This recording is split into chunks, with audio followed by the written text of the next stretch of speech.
It's time for Brunch Talk. Welcome to a new episode of Brunch Talk and happy Saturday or Sunday. Yep. I feel like I normally don't schedule in advance, but because I was away last week, I did all my due diligence, scheduled everything a week in advance, and then fucked up the date.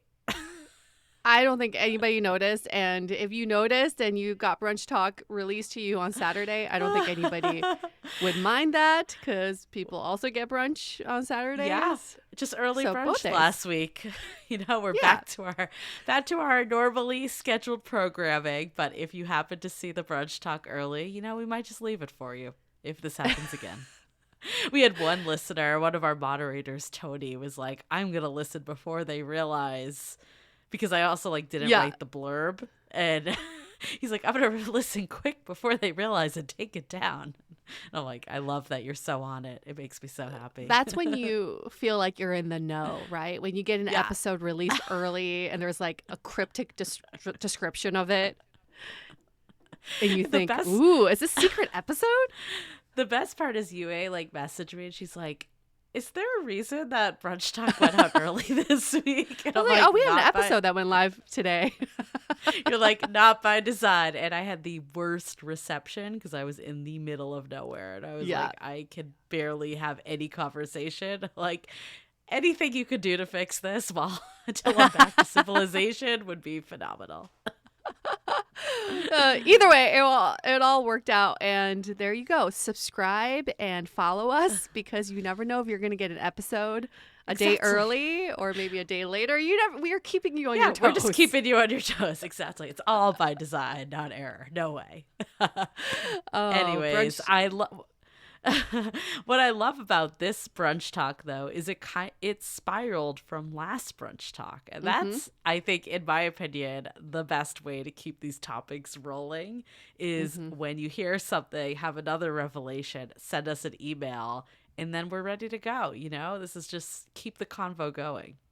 And we realize that the more we do these, the more questions you will have because it kind of jogs your memory of, oh, yeah, I remember kind of thinking about this. And so it's good. We're here for you all. This is why we're doing this on a weekly basis so we can capture these questions in a timely manner. And again, you can always email us or send us a DM on social media like Instagram, for example, at DATEABLE Podcast. Should we get into the question? Let's get into it. We set Let's it up get already? into it. Okay. We set it up. We might as well. A question I've pondered many times. The question is, is there such a thing as the one? Oof. Yes, we've all pondered this one. But for more context, the listener wrote in and said, "This is my first real relationship. I feel as if I have nothing to benchmark it to.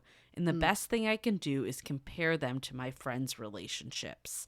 I don't think I'm afraid of starting over," which was our episode last week, "but more afraid of losing a good thing just because of my curiosity in the future." Yeah. How do you know if you're with the one when you don't have anybody to compare this person against or any other relationships to compare this against?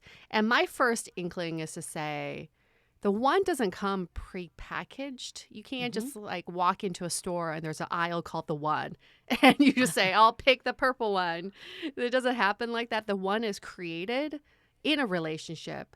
So in that question is, does the one exist? The one exists when you create that with someone. Yes. But knowing if you are with the one or not, it gets a little tricky when you don't have a benchmark. And I feel like I've been there with my high school boyfriend because I was so in love with him.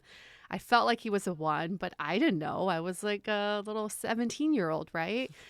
But I think at the end of the day, if you know what love is, because it's not just romantic love. We had an episode with Sydney from The Bachelor, and she hasn't been in a relationship before, and she is engaged to someone like her first boyfriend, right? And she said her benchmark was just feeling the love in her life from her family and friends and benchmarking against that with her current relationship. And that's when she knew that he would be the one for her. Right. And yeah, I think we always talk about just because haven't had a romantic relationship doesn't mean that you don't have relationship experience. We all have relationship experience, and pulling from that and understanding what you like and what makes you feel good and what you can Hmm. relate to in all types of relationships is helpful to also provide that benchmark if you would like that. I Hmm. definitely used to believe very much in the one. And Hmm. I think it was more of this feeling, maybe because I'm a romantic, but also just because, like, that's what you're taught, right? Is Yeah. you find this person. And even if you're searching for one person, like if you are monogamous and you're looking for this person to spend your life with, that doesn't have to equate to the one. And I think for so long I mixed that up. And then once I actually found that person and it didn't work out, for years I like had it in my head that this was still the person. Yeah. So I think the one is actually kind of dangerous, because if you think you found it and it doesn't work out, like, you can really get stuck. So I love this idea that there are many ones. There's not just Hmm. one. You don't find love, you create love.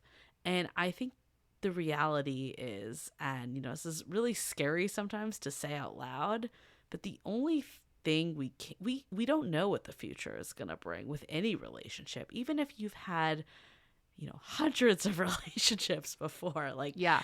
you still don't know what the future is going to bring for whatever current one you're in. Maybe you fall out of love, maybe someone gets ill, like, it might not even be an issue of it wasn't the right match. Like, there's so much in Hmm. life that could happen. So I really feel like all you can judge on is, how do I feel today?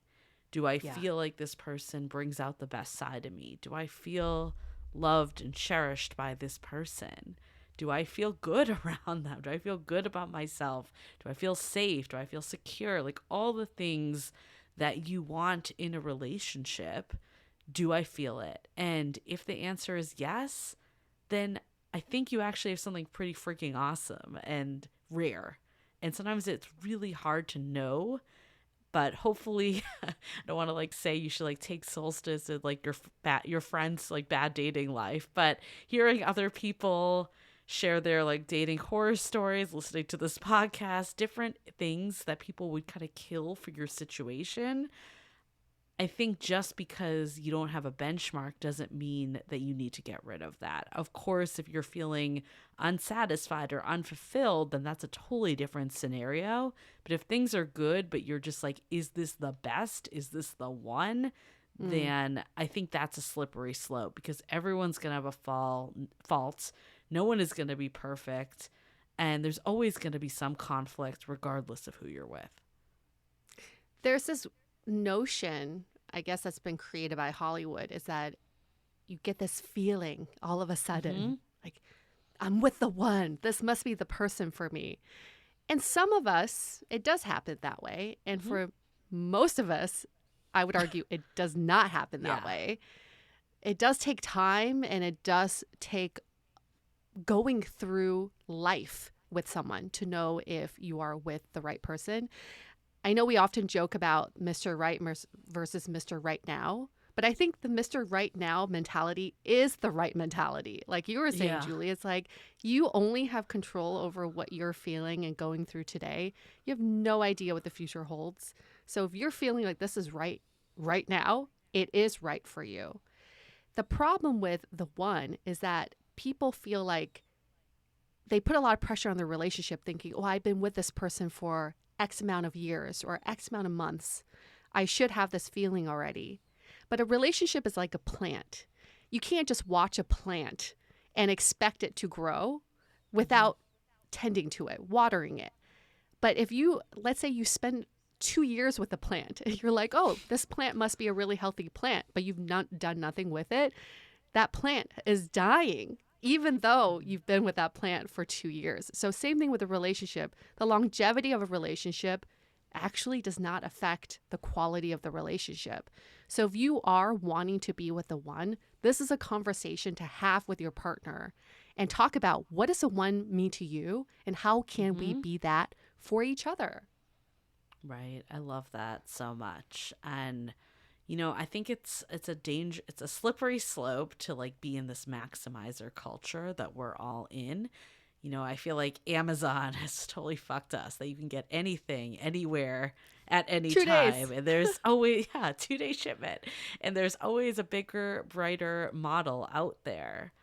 But I feel like if you do apply that to dating, you're going to just be in a perpetual loop on dating apps and always looking for something better and someone that gets you a little more or is a good fit. It's better to, again, it depends. Like if you have that foundation, that's very different than if that foundation is not there. But all intents and purposes, that foundation is here for this question. Hmm. If you have that foundation, then how can you work to secure it and water that plant like you were just saying, Yue? Yeah, we got to keep watering that plant and make that plant our own. And I think it's unfortunate that these rom-coms will show you these scenes of love at first sight and, just I have this feeling about this person that they're my soulmate. I love that too. Julie certainly loves that, being the romantic that she is. But we also have to be realistic and know that when Mm-hmm. you're doing life with someone, it goes beyond an hour and a half rom-com. So Yes. think about that in your relationship. Instead of thinking, is this a person the one for me? Is like, how can I do life with this person? I think that's a better question. And can you do conflict with this person? I always think Yeah. back to the Connor Beaton and Vienna Farron episode Oh, we yes. did, how to have a healthy relationship. And we ended up talking about conflict the entire time. 'Cause Yep. they were like, that is the number one thing. And we learned this from Dr. Alexandra Solomon too. And this was a huge light bulb moment for me that every couple has conflict. And Hmm. whatever conflict, like if you're just running away from conflict, it's going to show up in the next person and the next person just in a different way. And the more you can just learn to resolve that conflict and be a team that resolves it, that to me is a sign that you found the one or created the one, because inherently it's combining two people that have different ways of thinking, different ways of doing. Conflict is going to come up inevitably. So can you look at your relationship and say, do I have the skills that make relationships work for the long haul? Yeah. And speaking of running, it's the way I know my relationship works right now is that instead of running away from each other, we run towards each other, especially in times of conflict. So if Mm-hmm. you're looking for a gut check of whether you're with the right person, is in times of conflict or hardship, does your partner run towards you? Are you running towards each other? It's so easy to leave a relationship and say that wasn't the one. that wasn't the right one for me. But you're constantly going to find that you're not with the right person if you keep running away, right? So really think about how you and your partner approach conflict, like Julie said, and approach the tough times. Because during the easy times, during the fun times, you're always with the right one because it's Right. fun. Well, I think that's a really good point too, is like as a relationship progresses, there's more and more of these life moments, like how do you feel? We call it the Sunday test. When you're doing Yeah. absolutely nothing on a Sunday, you're just sitting on that couch. How do you feel?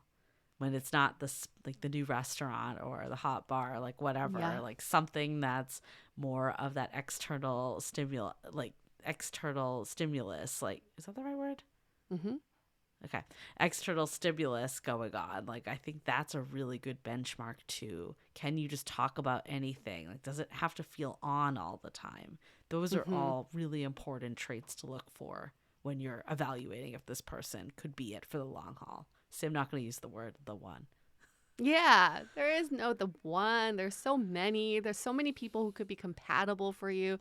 There's also so many people who could be bad for you. And the Yeah. point of dating is not to find just the one, is to find someone who's willing to do life with you and willing to confront conflicts with you. And that's not everybody. That's why I guess maybe that's why we call it the one, because so few people are willing to Yeah. go through this. So when you do find someone who's willing to, I guess you can call that quote unquote the one. Yeah. I think it's committing every day, right? Just committing Yeah. to being together and to doing what you need to do and being there for that person. And if you see that, like that is a sign that you're with the right person. And there's so many signs. I think I'd rather this listener reframe it instead of the one signs I'm with the right person. And, Mm-hmm. that can be like, do I feel like myself with this person? Do I feel like they support me? Like things that are essential in a partnership. And maybe that's a good checklist that we can all make right now. If you are with your friends at brunch, maybe just listen to this list. Hold on. Plane passing. I don't hear it at And all. gone. Okay, good. And maybe we can do this as an activity all together. Make a list of all the things that you want to feel around the right person. And for me, on that list is I want to feel desired. I want to feel Mm-hmm. respected. I want to feel safe. I want to feel seen. I want to feel confident. I want to feel beautiful. That's Mm-hmm. already 6 right there. Yep, don't worry. I have it in my notes of my phone. Exactly my list. Oh, shit. Because I think that, I was like, let me pull it up right now. But I think Okay. this is really important because it helps you focus on the good things about someone. It's easy to like let your mind wander of Yeah. could they do this a little differently, or is there someone out there that would do this differently or do this in a way that makes more sense to me. But how can we start to just focus on what's good about the person? And I think having it like in your actual phone as a list item, Such a good idea. I think, yeah, like I think the ones I have is like support, like to feel supported, like whether Mm-hmm. that's, professionally or even just in everyday life, like a Yes. partner to go through life with. Cared for, like someone that, Mm-hmm. I know has my best interests in mind and wants to be there for me, intellectually satisfied, like I can talk to them about Mm-hmm. anything and everything, that they're like my best friend, that friendship is at the core of it. Mm-hmm. Those are some of the ones on my list. Safe and secure, have a true partner, content, like Mm-hmm. feeling content, not happy, but just at ease. Mm-hmm. Um, yeah, and that I can be my true self. That's my list.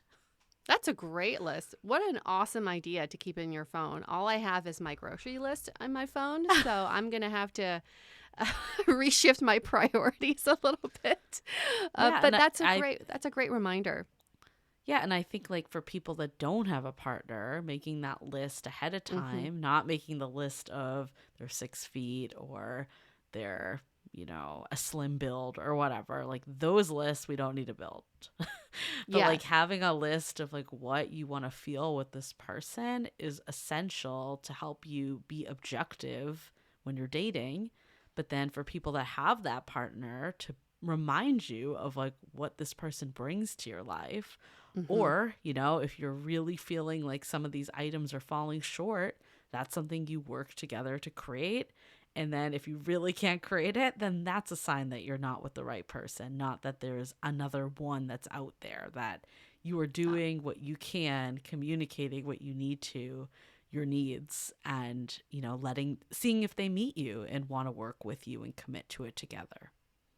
And if you haven't been in that many relationships or haven't dated that much, think about the 3 people in your life you're closest to or you love being around.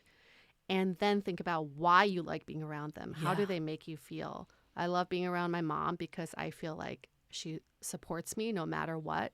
That Mm-hmm. unconditional love is there. And she's freaking hilarious. So she makes me laugh. So think about not just the romantic relationships, but just the people you surround yourself with. Those are the characteristics that you're really looking for combined in your Mm-hmm. ideal partner. I love that. I love that because yeah, like I think so often we put this, emphasis on the romantic partner that this person Mm. needs to be X, Y, and Z, and like sometimes it's not even stuff that we actually need in a partner. No. Like it's things that we've been told or make an attractive partner. But if you Yeah. actually look at like the people you surround yourself and your friends and family, maybe they don't even have those traits, but that doesn't make them Mm-hmm. less people. And that's what you can really use as your North Star of things that matter. That is what makes you feel good in the company of others. having that list keeps it real for you. I just think about the guy I thought was the one for me, and my mom called me and said, would you really want to be with someone who does not return your text messages, who Right, does not want to right. commit to you, who does not want to do this or does not want to do that?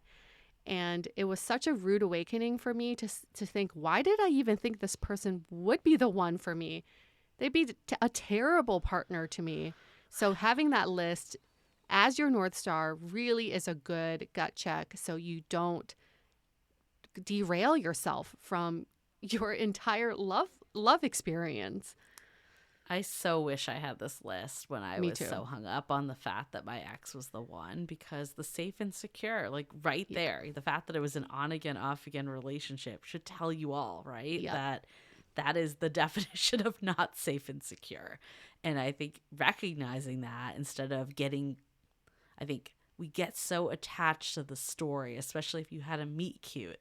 And, Oh, there's this yes. whole thing around it. I definitely got attached to the story that we had. And there's also some of these, I mean, even the on again, off again, there's these tropes of like love is supposed to be, you're supposed to like go through like, what's the right word? Like you're supposed to, fight for, what am I trying to say?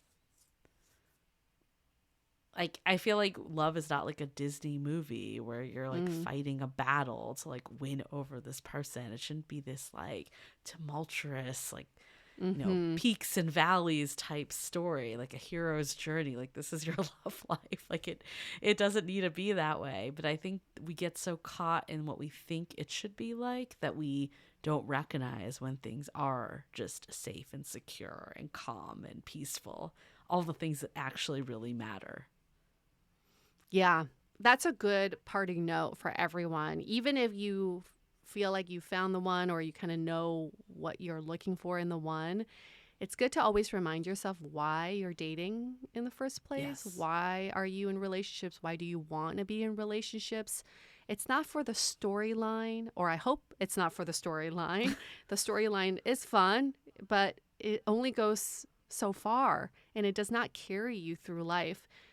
I hope that most of us want to be in relationships because we want to share our lives with someone.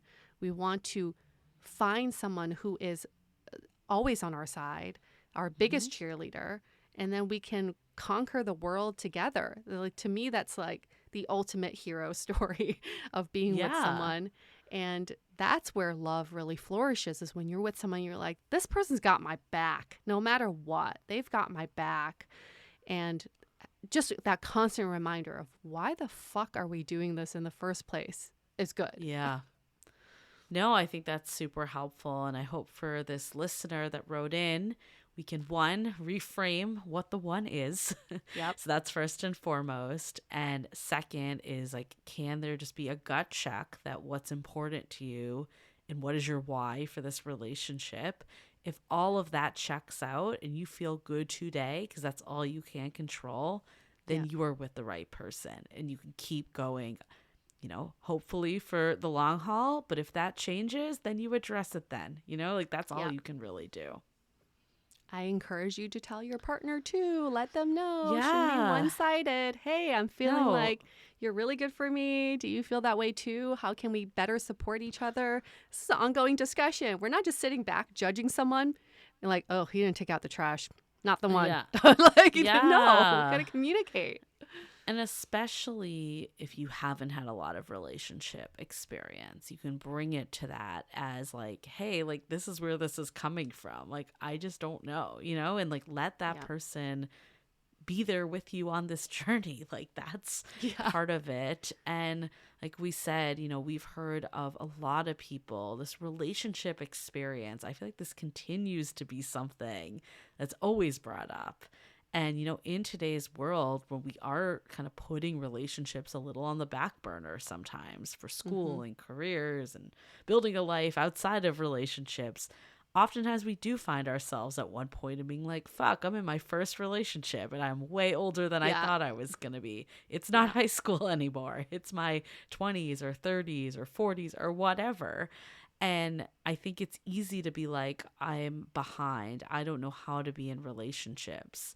Like, this isn't something I do. But that's just a story you're telling yourself. For whatever reason, your life unraveled in a certain way. And that doesn't make you more or less capable of being in a relationship than anyone that's been in hundreds of relationships. Yep. Yep. Wonderful. Well, Okay. thanks for sending in that question. We hope you all are having a wonderful brunch. And again, let's keep this going. We love the questions coming in. You can email us hello@dateablepodcast.com or find us on Instagram, DM us at dateablepodcast. We check that quite often.